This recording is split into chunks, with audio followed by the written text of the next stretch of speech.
I was awarded another scholarship again to go and study human rights, governance, and aspects of elections at a master's level in the United States of America. In terms of my experience, Chair, and what makes me think I'm qualified for this position, I have the privilege of being a lecturer, and I taught at the Catholic University of Eastern Africa, and I also taught at the Kenya School of Law. So let me focus now, Chair, on the relevant experience. I first got exposed to election in 1997.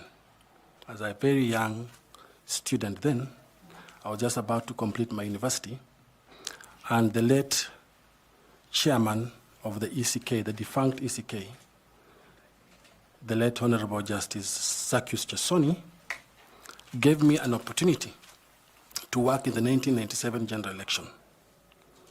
At that time, the ECK, the defunct now, was dealing with the issues of civic and voter education. But if you fast forward now, civic education is no longer a domain of the current IEBC. So Zacchaeus Chesoni then, may his soul rest in peace, thought I will be in charge of training of trainers, in the sense that I'll train so many clerical officers who will then be deployed outside to go and man the general election.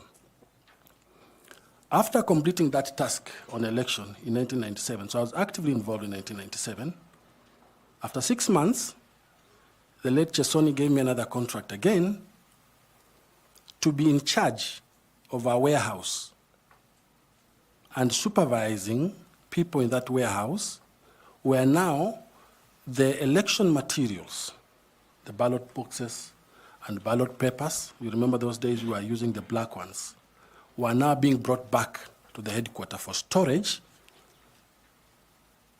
and for purposes of preparation of election petition. Those are what we call sensitive electoral materials. That was the end of my assignment with the Electoral Commission of Kenya.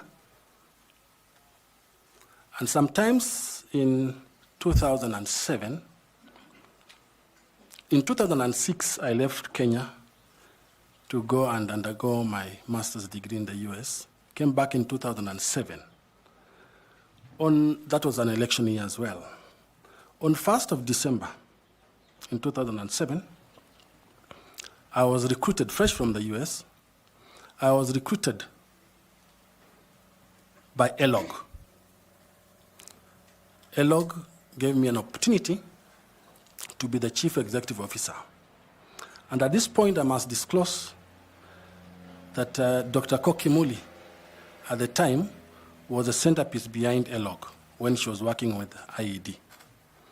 So they gave me a job as a CEO, and ELOG was then coordinating elections, observation, and monitoring within Kenya. And it didn't materialize because hot on the heels, UNDP was also seeking for election observation and experts in election to assist in civic and voter training.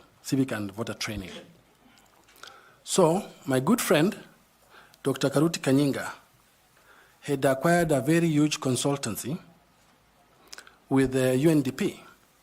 And Karuti Kanyinga reached out to me and said I should join the team to go around the country carrying out civic and voter education. So I joined the team, and I was allocated two provinces. At the time, we used to call them provinces. I was allocated 2 provinces, the Rift Valley and Western. My responsibility was to go through and engage with all stakeholders, known and unknown, in election matters.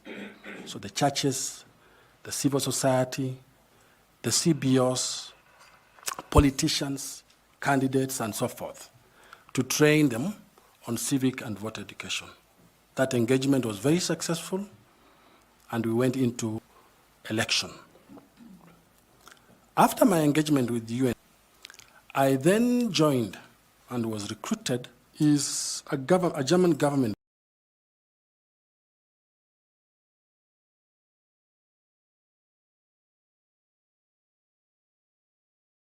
based organization that supports governments and civil society in this country.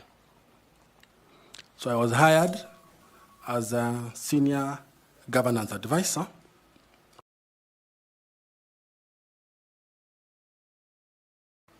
And I worked there supporting, that time, two main institutions as a governance advisor. I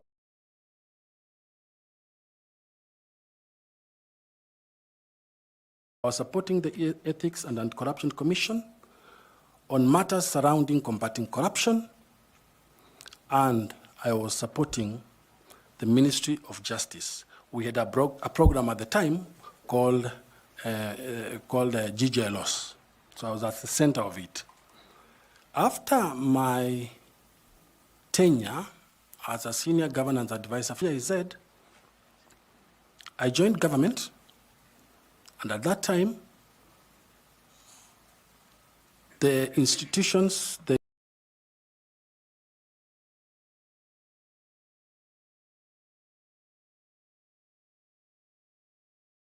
new constitution was in place, and many institutions were looking for means and ways of enhancing the operation of those institutions. So I joined the judiciary.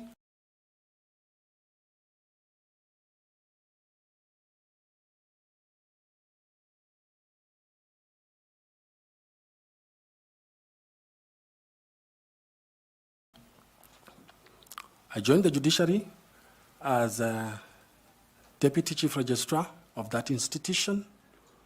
That was around 2011. And at the same time, while at the judiciary, the management of the judiciary then thought it's wise to appoint me as a director of a new program that I was tasked to begin. And that program was called the Judiciary Performance Project. So, my responsibility then in the judiciary was to focus more on the day-to-day operation and management of the institution, because as a deputy chief registrar, you're also basically in the administration. And I was tasked with fundraising for funds from the World Bank, and I designed at that time, with the help of the JP project, and we were able to raise 120 million US dollars. Those were the monies that eventually found themselves in the judiciary under that project with the World Bank, and it was meant for expansion of courts. It was meant for having IT infrastructure in the courts. It was meant for buying equipments in the courts to ensure that we have at least 7 courts in each county. And my mind took me back to election.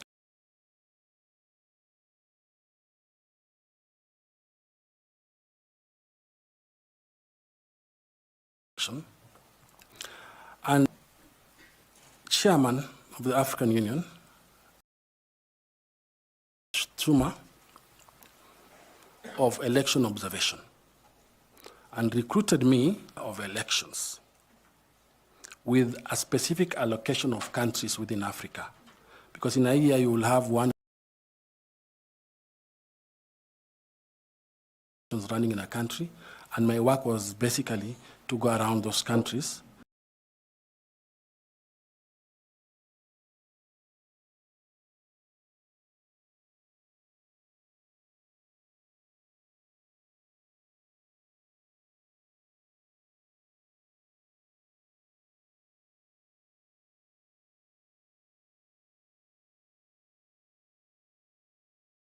to monitor and observe elections in those countries. I took the job seriously. And that job changed my perspective on election, because I was able, as I speak now, to do about